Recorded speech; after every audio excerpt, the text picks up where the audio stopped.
right. Welcome, everyone. We're so excited to have everyone here joining us this wonderful afternoon with the amazing Adam.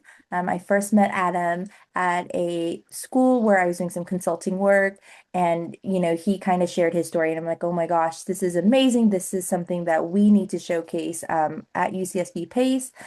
And so I'm excited to hear Adam's like journey with about his son, about with his family. But Adam, I will let you introduce yourself. Hi, everybody. I'm Adam. And besides teaching fourth grade, I am a dad. I have two wonderful kids, Jack, who you'll hear a lot about tonight. And I also have Orly. Jack is on the spectrum. We found out when Jack was 2.5.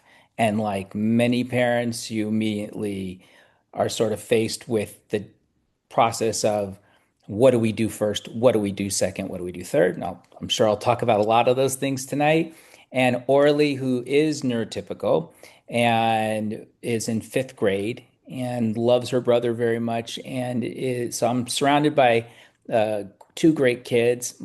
My wife, Tracy, she and I are partners in this journey. So this is definitely everything I say tonight. I only say because I do it with her, not without her. And so can you kind of tell us like what were some of the red flags or what made you kind of go seek out the initial diagnosis or how did that conversation come about? Yeah. So great question. And at the time, Jack was 2, and my mother was teaching at an early childhood center, and somebody had come to talk about autism at the center she was at. And so she thought, it's interesting. My grandson is not really meeting these milestones that were discussed. And so my mom and my wife went to go see this woman with my son. And I was at that point sort of skeptical, I'll be honest, because the only thing I had really heard about autism was coming out of like every single movie star's mouth, right? It was like you heard Jenny McCarthy talk about it, all these people. And I finally said to my wife, and I think it's their biggest argument to date, probably, which was if I told you he had small ear canals, are you going to go take him to a doctor? Right? But because at that point I was sort of like, no, he's 2.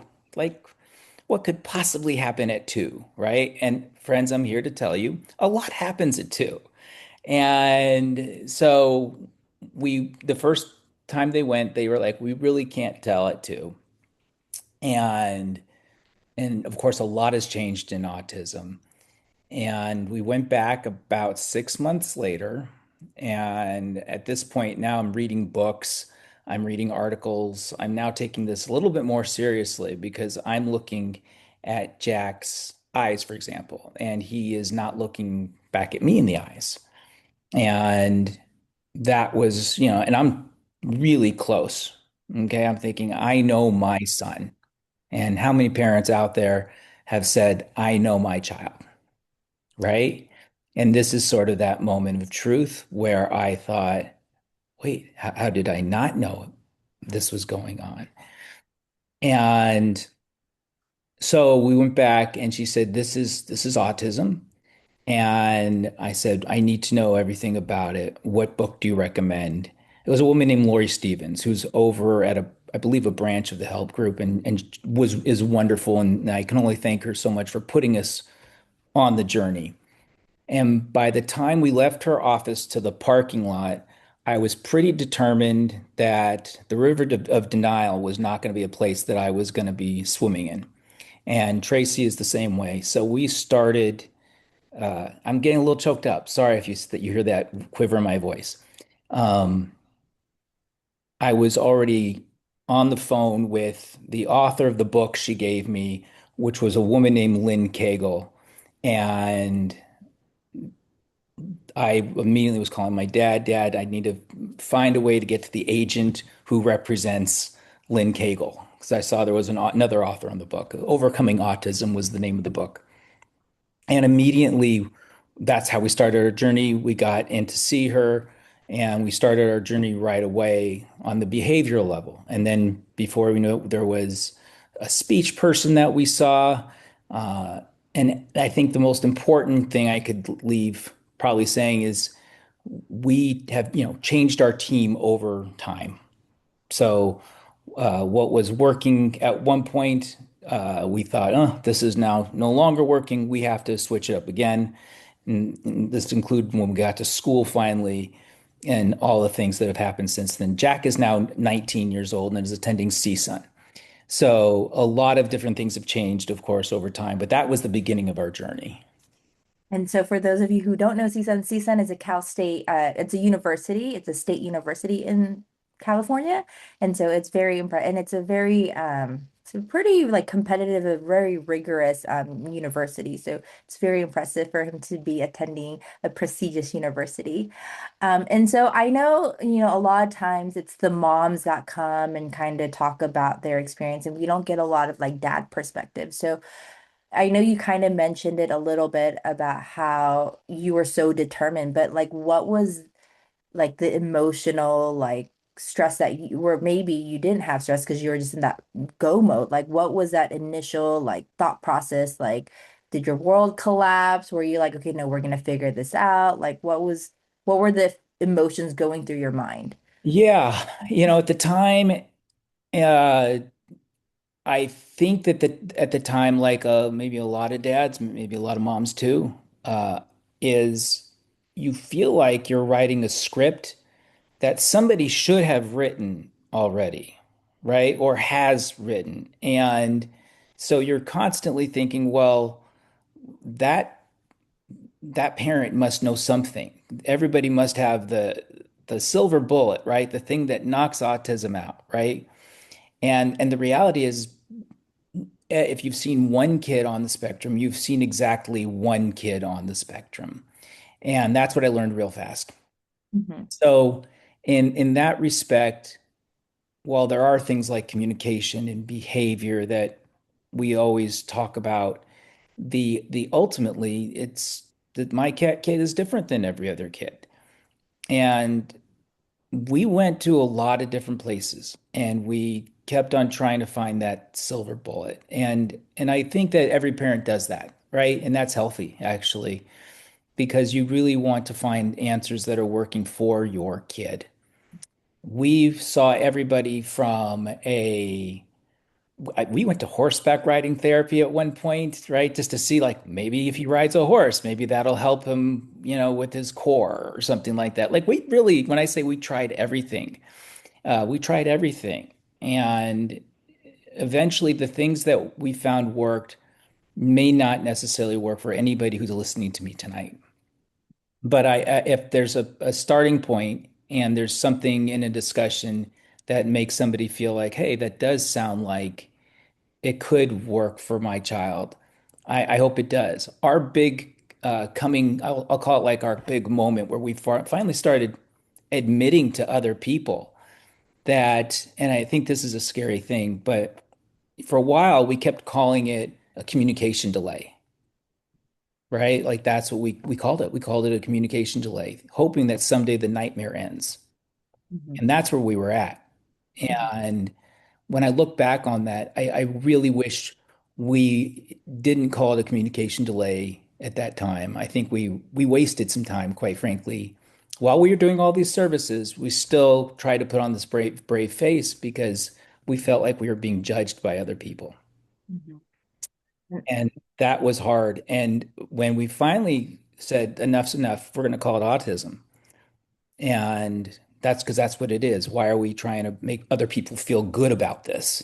Right? Do I really care? If those people are in my life, if they don't feel good, okay, oh well, Right. then they're not my friends. And so Autism Speaks had a walk in Los Angeles, and we decided that was the year we were going to put a team together. Mhm. And so we just sort of did like, hey, we're going to be walking for Autism Speaks. If you want to come, come. And at that point, we had like, I don't even know how many people anymore, but there were that we had, I didn't know, I don't feel like I ever know that many people, but like there was a lot of people that knew us that came out that day, and I'll never forget that. Mhm. I'll never forget that. And what was like the turning point for you guys to say, we're gonna call it autism now? and not say it's a community? Like, was there an event or what made you guys make that change? You know, grandparents, and Jack has great grandparents. He's a lucky guy. Has so many people that love him. But we were all sort of like, let's not call him that because what if he becomes president of the United States? Like there's just always this, what if your child, Mhm. right? And so you wind up protecting your child. And to every parent or grandparent who does that, I think it's great that you do that. Honestly, no, you should be protecting your kid and you should be loving your kid. Uh, I remember being at our old house in the living room, and my wife and I going like, why do we keep calling it this? Why don't we just say what it is? Let's just say what it is. He's still a good athlete. He can still go in the pool. He can still do specialized CrossFit, right? That's still a sport, okay? Just because you're not on the baseball diamond and you're not on AYSO doesn't mean you're not doing great things as a kid. And we should be celebrating that. And I remember being at the old house, and at that point, Jack was in his beginning years of nursery school, and that we had gone to like a mommy and me class, and I was pretty determined that that was not going to be the school that we were going to go to. They seemed to have a really hard time with the idea that my son had autism, and so I was kind of had my words with uh, the director of early childhood at the time over there, and she apologized greatly that that message was given to us. And on that note, we were sort of like, we're gonna go to another place. And I remember going to it was a place called the Neighborhood School. It's still around, I think. For those who have ever been to the neighborhood school, it's a really cute, it's like two houses, and it's so cool. And we went over to the neighborhood school, and I remember this woman, Patty. We said we'd like to send our son with a companion, and she said just have one rule. And I thought, ugh, and Jack is probably gonna break it. Like that's like where we were. And she said, nobody steps on the rabbit. And I went and said, I looked at Tracy, I'm like, deal. Like that was it. Because they had animals walking all over the property. And I was like, this woman doesn't want someone stepping on her rabbit. I totally get it. And we kind of laughed afterward, but that was sort of our moment where we said, yeah, it's autism. Let's just say it. Let's Mhm. let's just say it. So other people, by the way, will hopefully feel comfortable with us, right? Right. Instead of feeling like, oh, I can't tell Adam about, this thing with his son. Why don't we just call it what it is, have conversations about it? And so by this point in time, there is nothing we haven't heard. Mhm. And when we went to his high school, HTLA, and I remember the principal saying, just to let you know, we don't have any other kids that are typing like Jack. And I said, well, don't worry, I don't have any other kids like him.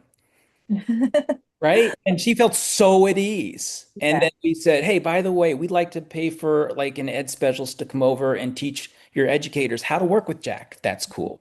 And Mhm. she was so into it, Mhm. right? So like when it can become a partnership, we love the fact that after those days where we were sort of trying to hide it, that since then people have embraced it. Mhm. So that's, I think, the telling moment. By hiding it, it's only a river of denial that just gets uglier, I think. Yeah, and I think I know we have people from folks from like all over the world, and I know like in certain cultures it's not as like accepted, but I think you do send a powerful message of, the parents. It sounds like you as once you guys as parents embraced and accepted it like truly, then it's at that point it's like whoever wants to join my son's team, come join. Otherwise, we'll leave you guys behind.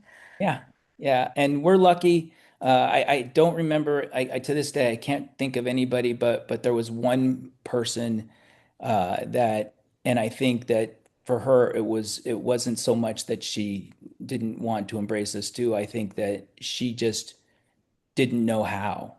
Mhm. Mhm. And so, but to anybody who's in a similar situation, embrace as many people as he can. Awesome. When you embraced autism, is this something that you guys like openly talk about as a family? Is this something that Jack knows? Um, Oh did yeah. did you guys like explain to him about autism? Yeah, Jack is an advocate for himself in the sense that he's actually talked about it. Actually, he was in back since middle school, actually.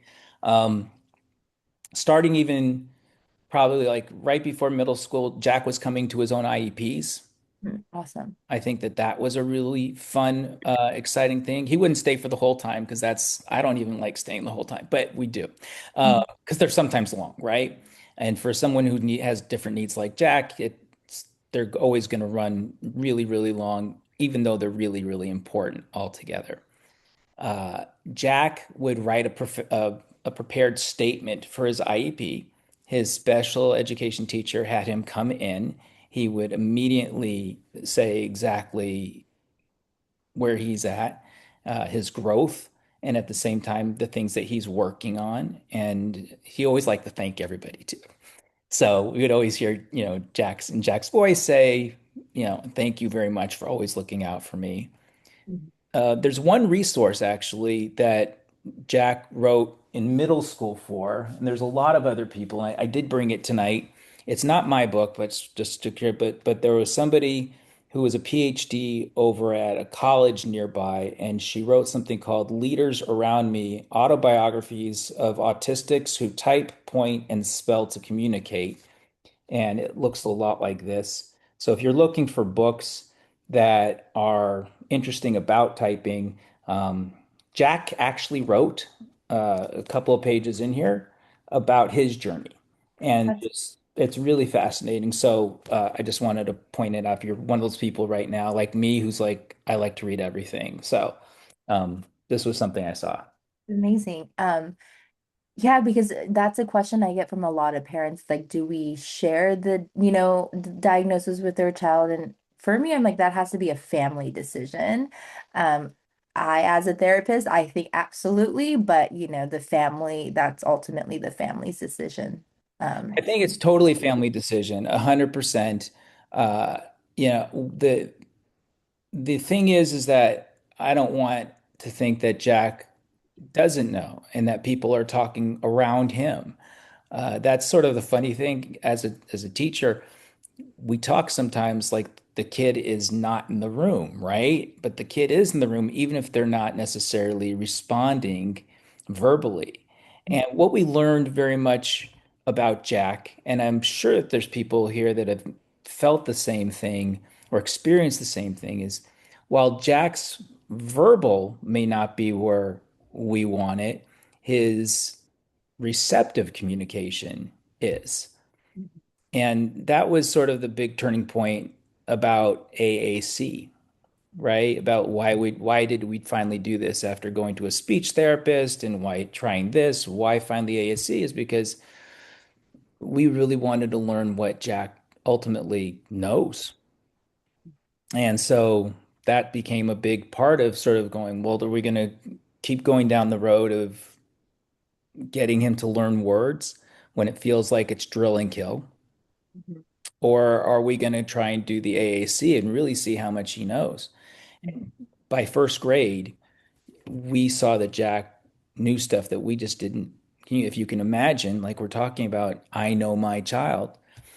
They told us in an IEP, Jack knows the first letter of his first name and the first letter of his last name.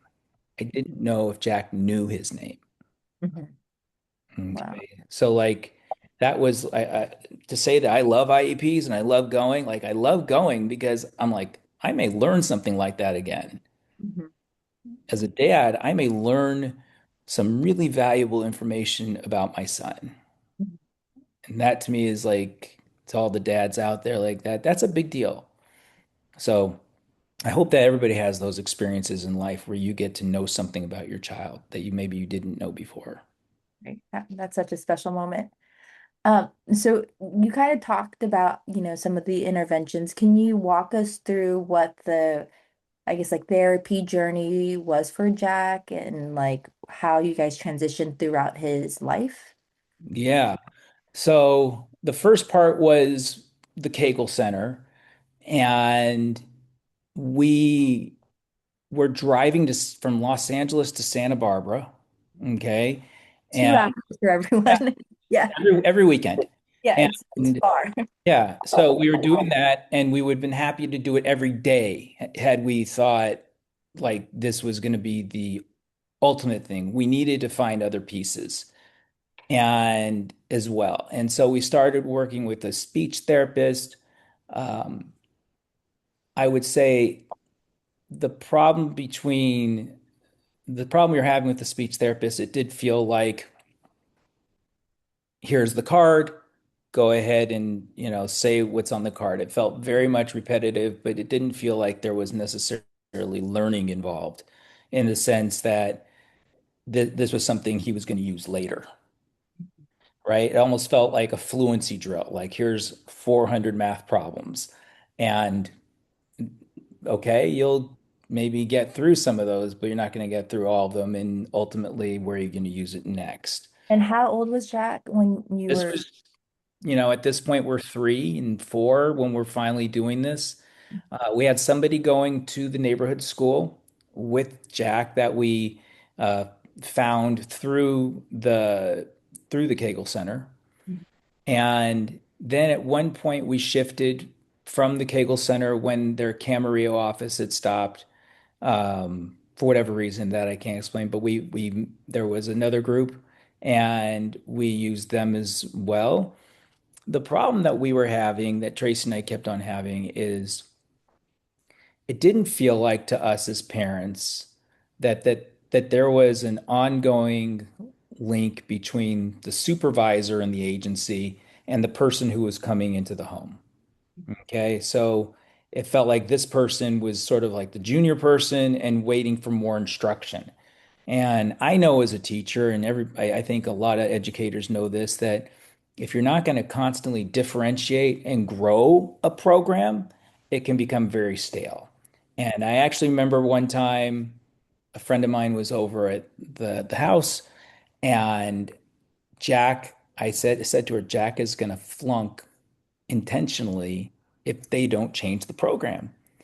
And I was watching this happen. And sure enough, Jack, who got like 80% correct on a task, okay, it was like, I can't remember what it was. And the next time he had got 30%. And she said to me, we just went over this. I can't believe it. How did he drop so fast? I said, he's messing with you. He is messing with you. This is what this is. You didn't change the program. You didn't acknowledge his intellect. So now he's doing the one thing he has control over. He's flunking on purpose. And they didn't even believe me. And I remember calling my wife and going, this is nuts. This is what nuts is, right? Nuts is doing the same thing over and over again and not helping a kid grow. And so then we had to kind of like go to find different agency. And what we eventually found in all these little twists and turns of going to the next part was finding a school and that would accept Jack. And we found a school at the time. It's that my daughter now goes to. It's in our neighborhood, but it was called Chime Charter School. And they Jack was immediately brought in. That's we started learning about Jack. And I'm so grateful that we got to learn about his needs and what he needed, and that kept on going. But even then, by the time we got to high school, it was okay. Well, now we got to reinvent ourselves all over again and have educators learn about Jack. And so I think the thing that we've been very good at is really trying to say to people, hey, we would like to teach you what we know. Mhm. We'd like to help, we'd like to teach you what's worked in the past. We even connected teachers at Jack's old high school where he was at with people in his middle school. And we were so grateful. The middle school teachers were like, yeah, we'll call up the high school teachers and teach them what's worked for Jack. And so now here we are at CSUN, and it's like now it's like going back to kindergarten. It's like starting all over again, right? But we have a person that again, his one-on-one from high school actually and they are going to CSUN together. He's going part-time. He takes two classes online because obviously a social experience like going onto campus is a big deal. And then the third class he goes onto campus for, and he's taking psychology. This year he's got to take a communication class. We're like, how's that going to work for somebody who's nonverbal? And they're like, no, don't worry, we got this. We when we went on our tour, because every pure person who gets to this point is like, well, how do I get my child into college? What's the next step? And there's 3,000 kids at CSUN that have some sort of something that they are working on, whether it's neurodivergent, whether it's whatever testing circumstances they need. So CSUN has a lot of people that are going to CSUN because they think, hey, this is a place where I'm going to grow. Right. It's near our house. We're very lucky that the drive isn't terrible either, of course, for Jack. But the person that goes with Jack takes him down there. They kind of spend the day together, and so it's like going to college with a buddy. Right. That's awesome. Yeah. And then in terms of, because I know, some of the folks here are, practitioners, they're PCBAs. For how many years did he receive like ABA based therapy? Yeah, we started out with PRT, like I said, and because that's what Lynn was very high on. And if you've read all of any of her books for people out there, the pivotal response training is kind of taking things in her environment, in someone's environment, and then saying, hey, like that's what Lynn wants to do is take things in the environment. I would say we tried the ABA approach with another group, and I would say probably we all the way up till I would say first grade. Okay. Okay, so it was a first and second grade. That's when we were beginning to start having the conversation of, are we going to commit like full tilt to typing? Are we going to still entertain? Are we going to do both? Mm-hmm. And what my wife and I finally decided was we really want to know his intellect. We Hmm. want him to be able to have his voice. And I don't know. I always wonder, like, could we have done more speech? Every parent, I think, goes to themselves, what are we missing? What are we missing? What could we do more of? And I don't think that we ever have stopped thinking, what could we do more of? But when we look at his successes, whether it's been when he hit honor roll as a math student at high school, whether it was now at getting straight A's in the first three classes at CSUN, everything for us seems like we're going to go ahead and keep supporting this journey of being a typer. Right, right. And I think that we've been grateful that to have people around that have worked with him. It is Mhm. not something that we just sort of do only when there's classes. So typing is something that is now a way of life. If we go to a restaurant, we're typing. This also means like using apps to sometimes help order what we want for him. There's a great app actually that sometimes I just use on the fly if I don't have his actual device with him. But it's like a yes no app. Oh, awesome. Okay. And so like if I need like a really quick answer, surprisingly enough, my assistant principal at my school knows I use this when kids are upset and they can't express themselves. And so he's now got the same app on his phone because he saw me getting answers. Right. Kid was really upset, and it was a verbal student, right? Mhm. But they just couldn't get it together. And I'm like, did somebody call you a name?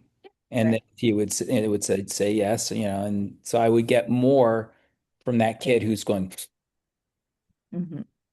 and Well, that's where we're at, So I think we're by being somebody who's a typer, we're getting to see his intellect. We're getting to see his who he is, and that to me is a big part of the journey. I think that Yes No app should give you some royalties because I think everyone here will be downloading that app. Yeah, Uh, right. but so can you talk, kind of share about like what did you guys have to do in terms of like teaching him how to type? Because, in first grade, kids don't know how to type. So how did you guys get him to that point of being able to type? I'm assuming like he can type fluently now, right? Yeah, yeah, and let me describe it also it fluently. I'll do it all. So Okay, perfect. Yes. the first part is there was a woman who's a speech pathologist who introduced his teachers to typing. It was Hmm. sort of like, what if Jack typed? And that's when all of a sudden it was, what do you mean typing? Like, huh? Like on an iPad? Like, Hmm. okay, sure. And we were pretty open. I think like a lot of parents were like, we just want to know, Hmm. what does he know? And so they started typing back in first grade. Okay, that's how early Jack was on an iPad. Hmm. And before you know it, we started seeing a lot of gains. So it was a speech pathologist who actually said, maybe we got to look at this a little differently. And his special education teacher also said, that right there with you. What else can we do? And so they started figuring out how to incorporate typing starting in first grade. And I think that was a big game changer ultimately, is Hmm. because of those two women, a speech pathologist at his school and a special education teacher. Hmm. And then everybody else was going, oh, he's sort of like one of our first guy at this school who's doing this, like to this. And we saw that, and everybody else saw, oh, Jack's got a lot to say. And then And then really, go ahead. Yeah. if someone wants to know, did you start with pictures or actual like typing words? There was this, no, we started with pictures, and there was this app that cost like way too much money. I think it's like $500 app or something like that. Starts with a Q, I think, and I'll probably forget. I'll probably figure it out later on. But it was the first part was picture cards, right? Okay. Okay, so that was like the first part, and then there was a special typing app, and then Jack started typing. But when I say typing, I want to now kind of back that part up a little bit because I think when we hear typing, we're all sitting in front of our keyboards going like this, right?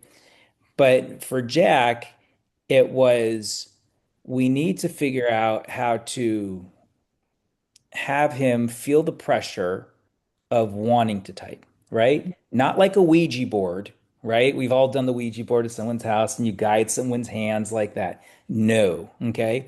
Basically, if I was to pull Jack's like about right over here, okay, on his bicep, kind of right over here, back, he pulls forward to hit the key, okay, in the very beginning, all right?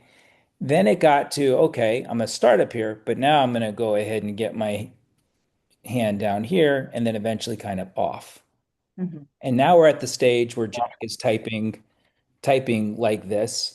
Sometimes we have to say, come on, Jack, chase after it. Come on, we're gonna finish this essay.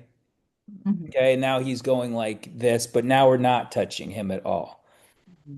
And so that's what it looked like.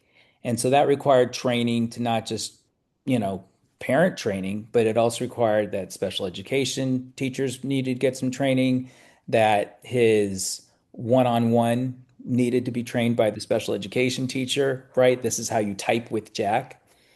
And there needs to be upkeep with that, right? One training isn't enough. You have to then do it again and again and kind of again keep people in practice. And here's the other thing, it's such a relationship when somebody has encouraged you to type. Right. Okay? That's the other thing. So people oftentimes say like, well, sure, I'll sit down and type with Jack. Well, he's got to kind of trust you. Like that's another part of it, right? But once we started, and as he got older too, with more experiences with people, we keep on allowing him that space to grow as a typer. And so it's really fantastic that he's grown so much. I think we were always a little bit nervous, like, is this going to work? Right in the Right. very beginning, and it just he bought into it. And he's written some really, really amazing things now. I'm just so grateful for his voice is out, you know? It's amazing. And I think you made a very important point where it's not like the Ouija board because I know, at least within our field, like facilitated communication is very different from, using an AAC device. So I do want to make that distinction for, our guests here. It's Yeah. like it's out you're not recommending that approach because, that I don't think there's a lot of research to validate facilitated communication. Which is like the Ouija board. And ironically, I actually got trained by like in facilitated communication, and it did feel very much like I'm like, well, but I'm just typing what I want them to say. Um, Right. but it sounds like from how you're describing it, he's now like fully typing, and you're just giving him the verbal prompts of keep going, so he can type He finish can his keep thought. going, right. But in the very beginning, it did start out with visual cards Right. and and we got very good at even figuring out like multiple choice. Okay. Mhm. But you don't want to have like 10 cards facing your child at the beginning. You want it to be like manageable. Okay. So let's start with here's two and here's another two. Let's just start with four visuals. Okay. Which one do you want? Mhm. Pointing to that one. Right, right, right, Right. right, right. And then that's how he started. But once he got typing and we got very lucky, then it was like, oh, this is a game changer. Mhm. And so the other piece of this, of course, because he's typing, is we have to acknowledge that Jack is sometimes going to get tired of typing. Mhm. So it's also like, okay, we're at dinner, we're getting a burger right now, and let's not make him type the whole time. There Right, are right. certain words Jack has. Uh, he says yeah, he says no. Um, although when he says yeah, he says yeah, yeah, or no, no. Um, he'll go ahead and say bathroom when he Mhm. needs to go to the bathroom. But I don't, looking back on the whole journey, ultimately I'm glad we decided to go into facilitated communication because I would not want my son feeling like he had a lot to say and couldn't get it out. Yeah, absolutely. Um, so I mean, that's very clear in terms of how you like model the prompting piece and all of that. And I think, yeah, it is important in terms of not over, because I get tired of typing too. So if Oh, I'm me too. um, and so like, is he able to like express that to you guys that he's like tired, or is that something that you guys are still kind of supporting him by Let's reading? say the longer you know Jack, the more you sort of get his rhythms, right? Uh, it just requires time being with him, but I wouldn't say that we necessarily know when he's tired. Sometimes we walk into it and we're like, ugh, okay, maybe is he tired? Like, is this, did he eat? You do a lot of those questions still. Like, what did he have for lunch? Right? Was it all junk food? So I think one of the things we're in constant communication is with the person who is going to college with him right now, a guy named Eric. What was his last meal? Uh, Mhm.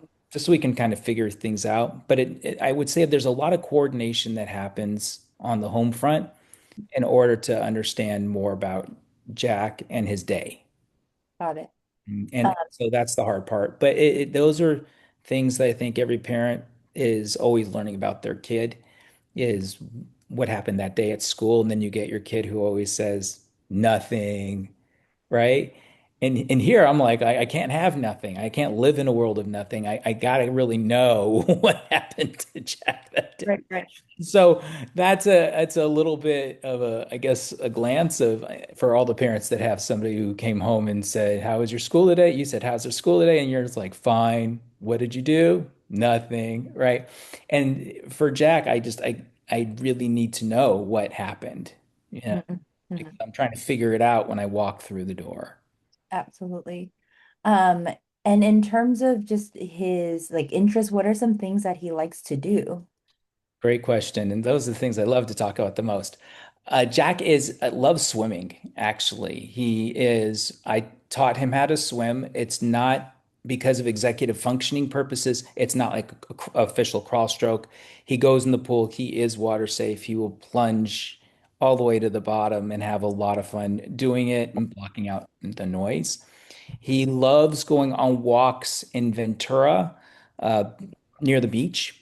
Okay. He'll walk from, let's say, like Ventura and Pierpont around there, or Ventura and Seaward to like that area to straight down to the pier. He Oh, loves wow. that whole stretch there, though that's his jam. So we go on like big power walks as well. He Awesome. sees we have a coach who does adaptive CrossFit come to the house, and Jack gets a workout a few times a week. Loves doing that, unless he has to do like burpees. In that case, Jack's not a fan, but then again, who is?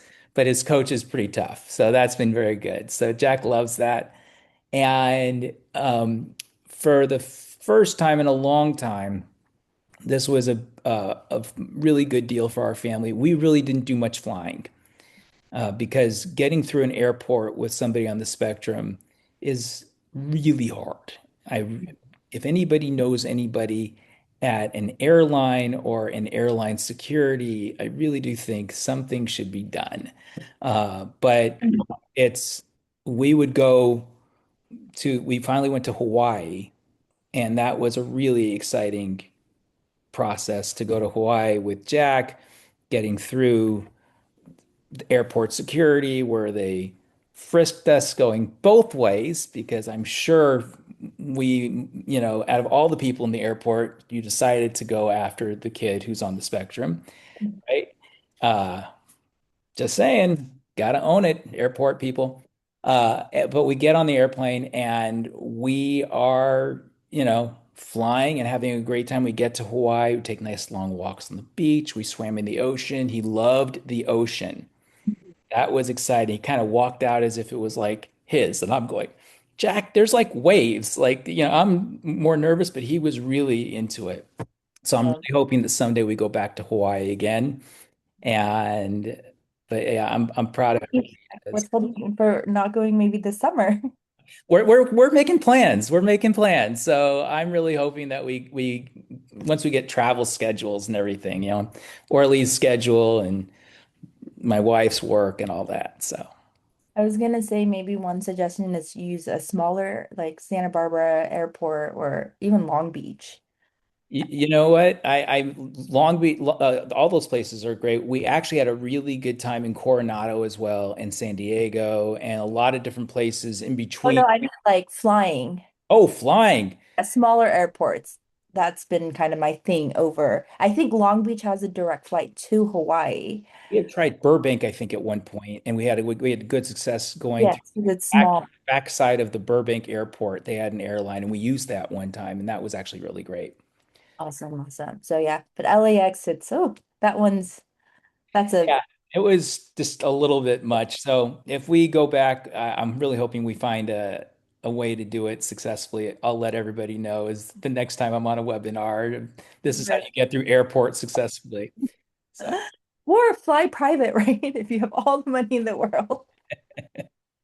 Um, but okay, that sounds great. The family vacation that sounded like it was a huge success. And how did Jack do with like the airplane ride, it being in a new state? Did- The only thing that required both of us, both my wife and I, to manage is like when Jack wanted to use the bathroom in the airplane. Uh, it's such a small bathroom in an airplane, right?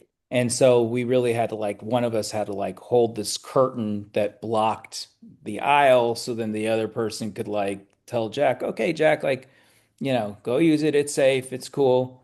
And so that's how we sort of managed it is by having somebody hold the curtain, essentially. Had we been going by without each other, like I don't know how we would have necessarily like managed because it's such a small area.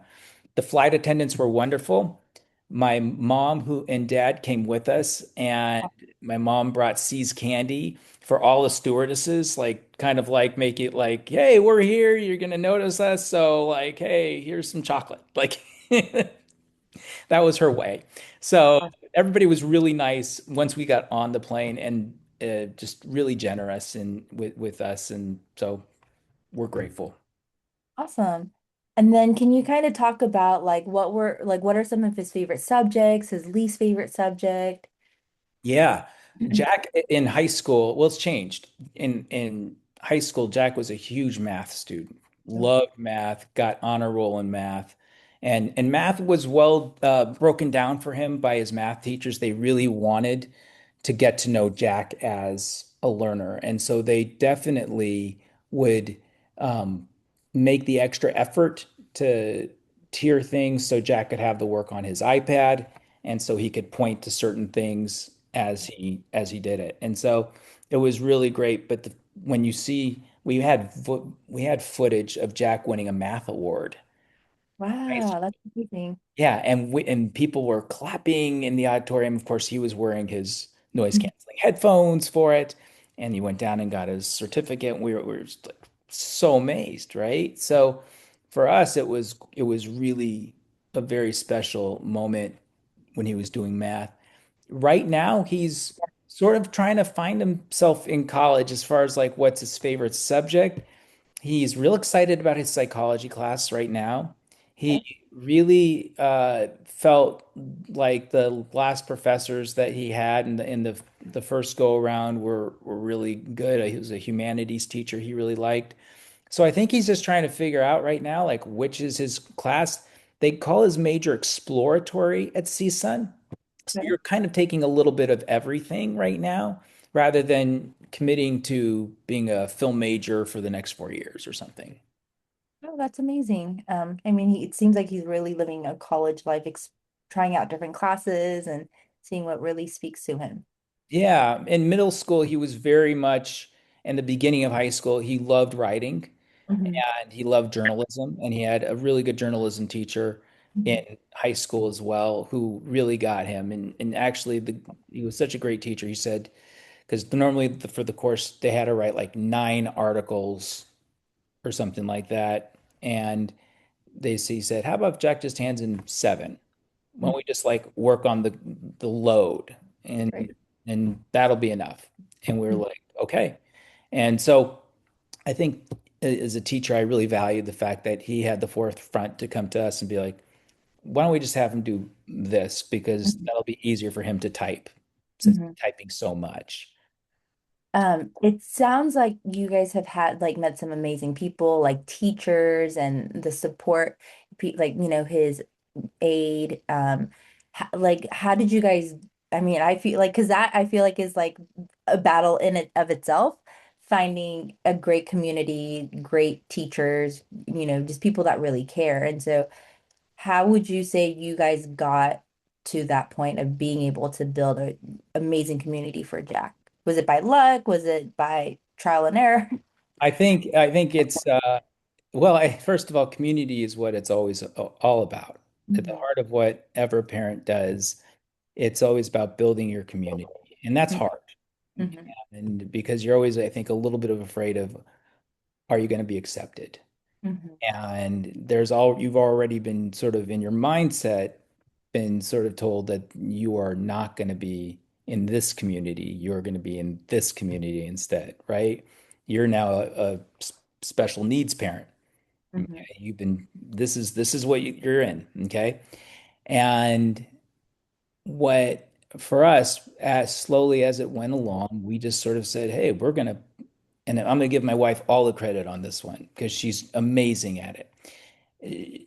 She said, we got to build our own community, and that's just gonna be it. And then before you know it, it went from his special education teacher, a D, and to having one of his one-on-ones, Gabby, and then before you know it, there was a Ilber became part of our village, and just they kept the all these people that just were always with Jack.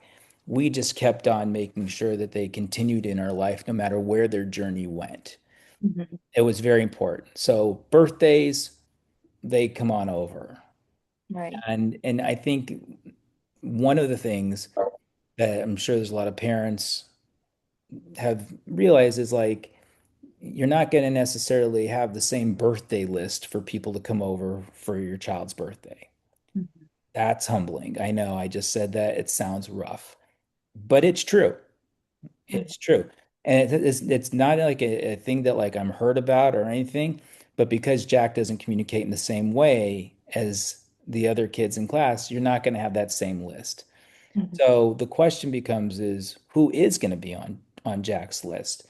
And as time went on, whether we're going out for bowling or we're going to a restaurant or something or a barbecue in the back, the list of people that have been in Jack's life, the same people really do keep showing up, Right. and those are the people you really want to count on anyway that you want in your son's life or your daughter's life. Mhm. And so we've been very, very lucky with building our village in that way of having community. It's a really important thing that you brought up. Mhm. That's amazing. And I know like and have you ever had to like, I mean, I like to say fire someone for, not being the right fit? Yeah, absolutely. I don't regret it at all. Yeah. Not to sound mean or crass, that's not the intent. Um, my son needed to grow, and if it felt like there was no growth, then that agency was not right for us. And And I think, that's it. yeah, a lot of times parents, I think like from what I see, right, as a practitioner, I see a lot of times parents trust these professionals, right? And so if you guys are professionals, parents trust us. But I think sometimes the disconnect that I see is like, well, I don't think that professional is really the right fit for the child because those recommendations kind of seem like a copy and paste, or it's not truly seeing the individual for who they are. So, I have no issues firing people. Yeah, in my daughter's life, I'm like, oh, you're not working for me, so I let me find someone else. But I think a lot of times special education parents, get this idea of I can't fire this person because what if I don't find another professional that can help my child? So first of all, wow. In the beginning of our journey, I felt like I personally was listening a lot to people because genuinely I was in the beginning of my journey as a dad, and my wife was still trying to figure this out too. And the more we learned, the less I felt like I had to be reliant on them. And I can start making decisions that were really like, no, this is what we're going to do. This is the right thing. And so I think that it wasn't ever a question of not liking somebody. I like everybody fine, you know. As always say to my wife, no, I'm happy. I go out for dinner with these people. I just don't want them working on X, Y, and Z with Jack anymore. I don't think it works. The people that couldn't see Jack messing with them, for example, that I shared, that how did he get 80% on one skill and then drop down to 30% on the same skill? That was an easy fire. You Right, know? right. But most of the time it's like, okay, somebody's moved on and we don't need to keep up with this. Mhm. We've had the same team now for a while because Jack is really in this sort of AAC slash typing zone, we'll call it. And so we haven't had that. But in the beginning of Jack's journey to everybody who, when someone is 2.5 and 3 and 4 and 5, right? That's when parents were all trying to figure it out. We're just trying to figure it out, and that's the hard part is what comes next, and not knowing what comes next, and what school is going to accept my child, what private school is not going to accept my child. There's that too. But I don't regret ever doing something that I felt was right for my kid. So uh, if it meant moving on from an agency, I hope they don't take it as any ill will. Right, right. I certainly was only looking at it from a parent lens, and I'm sure they've helped a lot of other people since. And I'm hoping that, for the professionals here, like really do value what parents say because at the end of the day, parents are the experts in their child. it's the I always say to people, they're the first teachers. Hmm.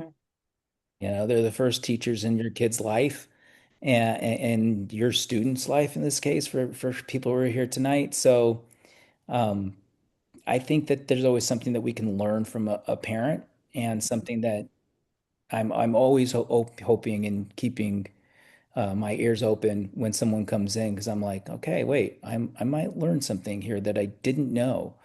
Um, but for other parents that maybe aren't looking with a community sense, I would say also at the same time, parents who aren't doing that, try and figure out how to open up your home to allow those people to feel like they can take risks and give you ideas.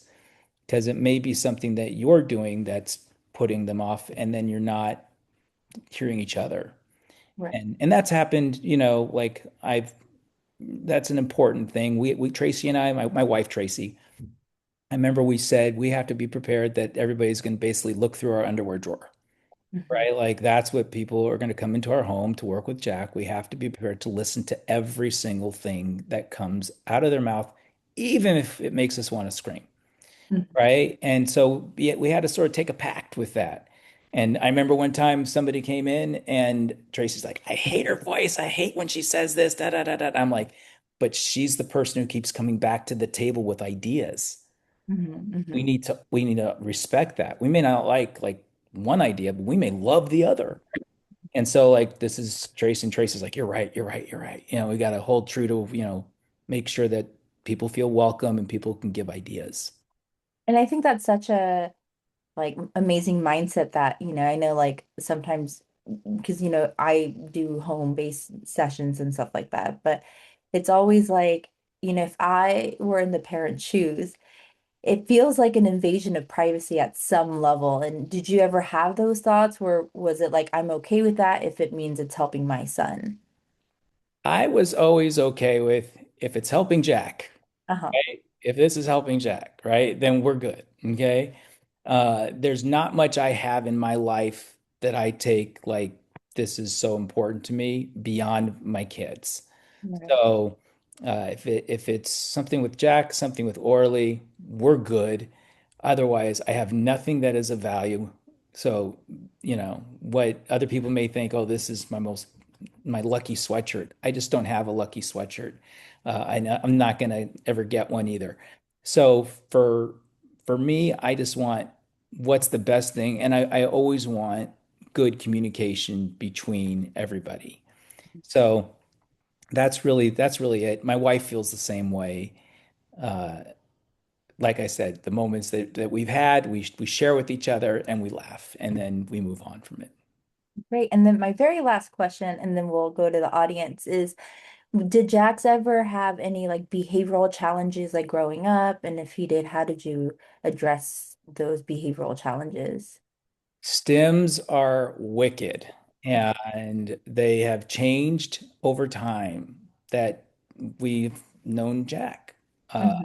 I will say, um, Jack has eye contact with me, by the way, because I mentioned eye Mhm. contact and staring at my forehead and not my eyes, and he's got eye contact with me. When obviously looking into the camera is a deal for Jack for like a family picture, but then like, eventually we can kind of get him sometimes. Right, right.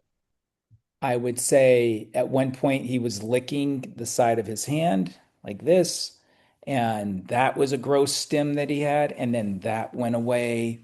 There's been so many different stims over time. Flapping, okay? We've heard about flapping. Jack was a flapper in his early years, and but things go away and things change. Mhm. So for Jack, I think whenever he had and whatever stim it was, for us, I don't think it drove him as crazy as it did us. We were like, when's this one going to end? And because it's just like going to drive us, crazy. He's constantly doing the flapping or he's constantly doing this.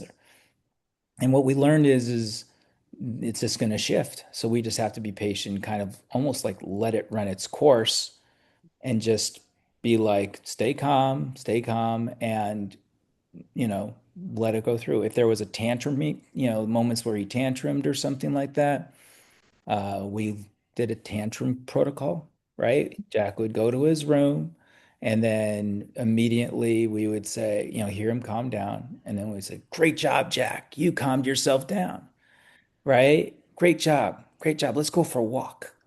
Mhm. So you're constantly kind of making sure you're fielding the different behaviors.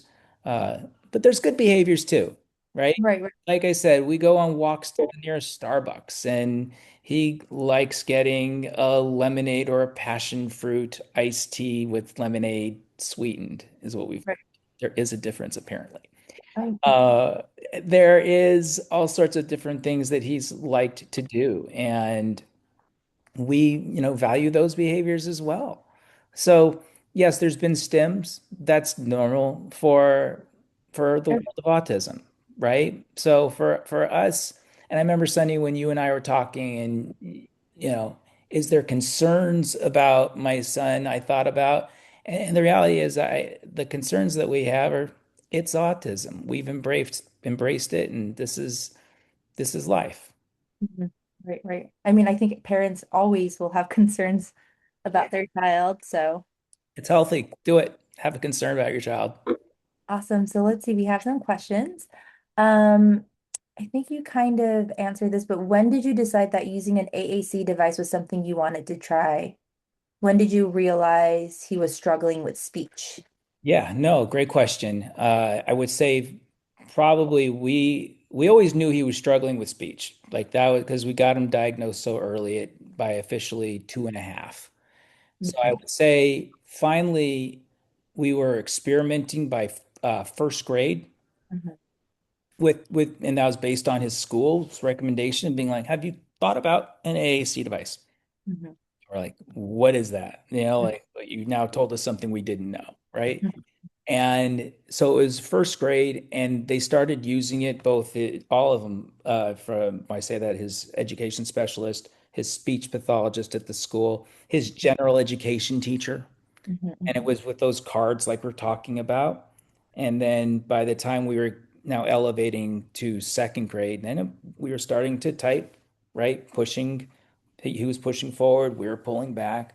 And slowly but surely, then third grade came and the writing became more. So that's sort of, I hope that answers that question. But it's always been a process, and we're grateful Jack has been on board every mhm. step of the way and felt respected in the process.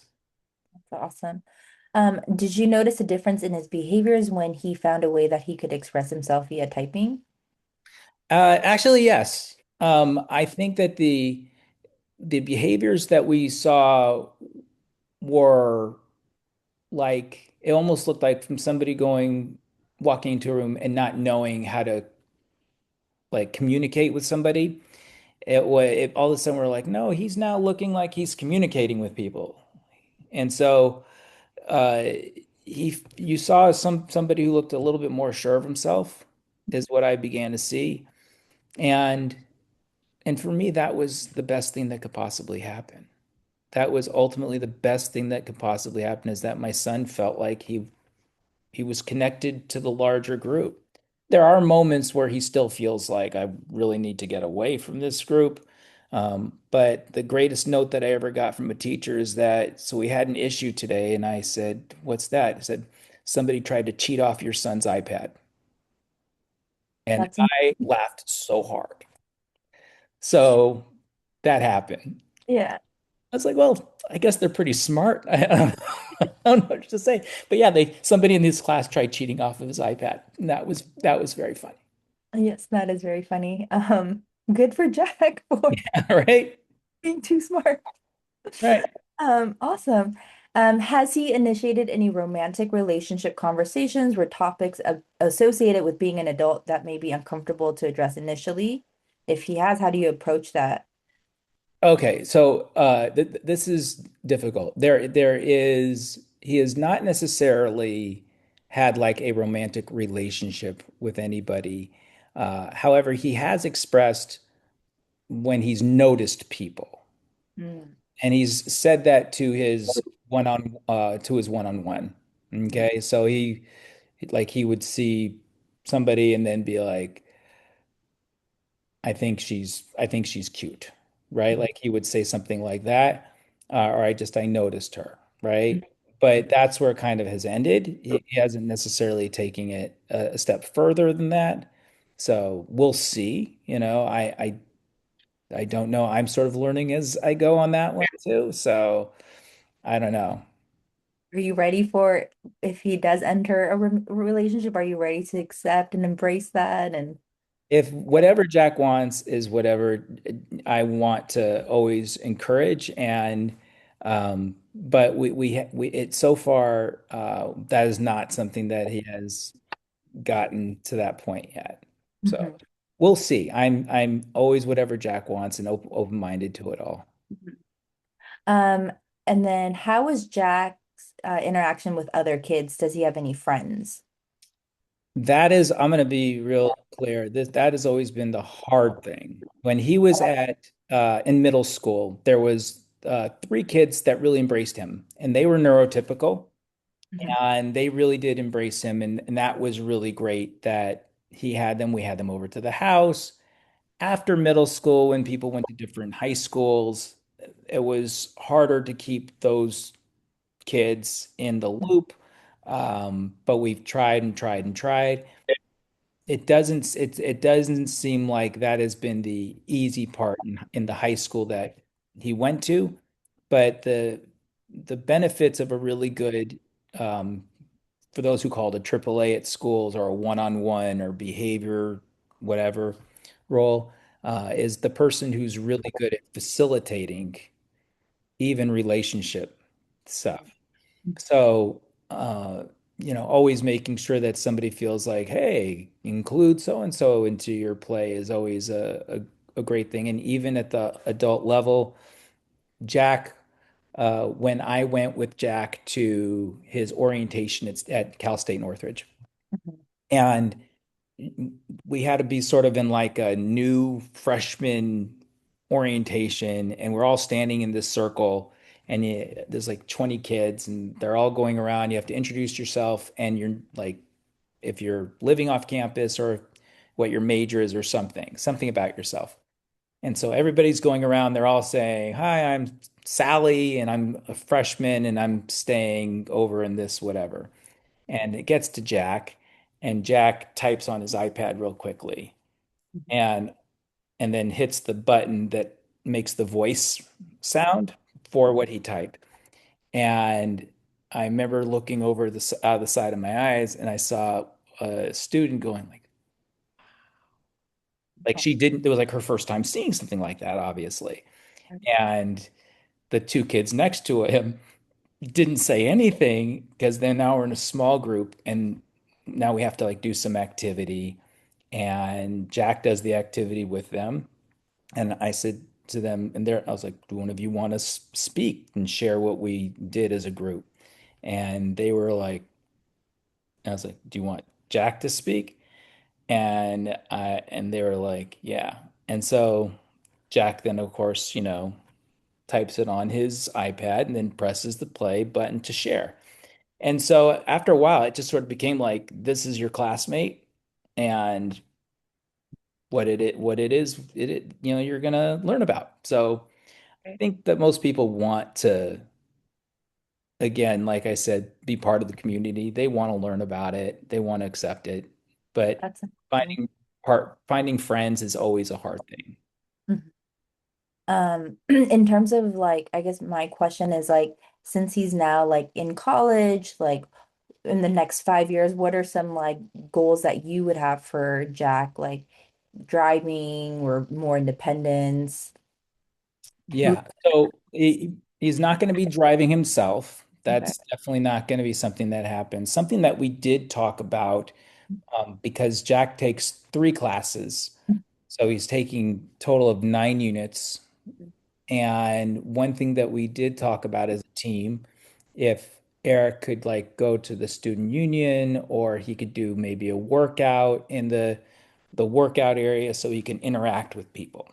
Mhm. And so that's really like what we've been is like our new goal is how to get Jack to being more involved in student life. Got it. And so that was basically what we talked about. Awesome. Do you ever like, do you think Jack will in the near future want to like live on his own then, move Uh out? gosh, you're asking me questions, Sonny, that I don't necessarily have all the answers for. And the good news, And you I don't think want anybody on here does. So, but I think that at some point that may become a discussion, right? I definitely not gonna say that too loud because my wife might lose her mind with it.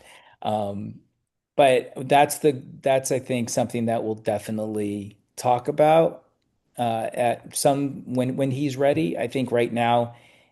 He lives at home. We're lucky that the college is not that far away from where we live, and his support team of Eric and Gabby, we have who are doing the college piece, and then another friend who's in charge of training them are all coming to the house and all going through it. So he's very set up on what he needs got here. it.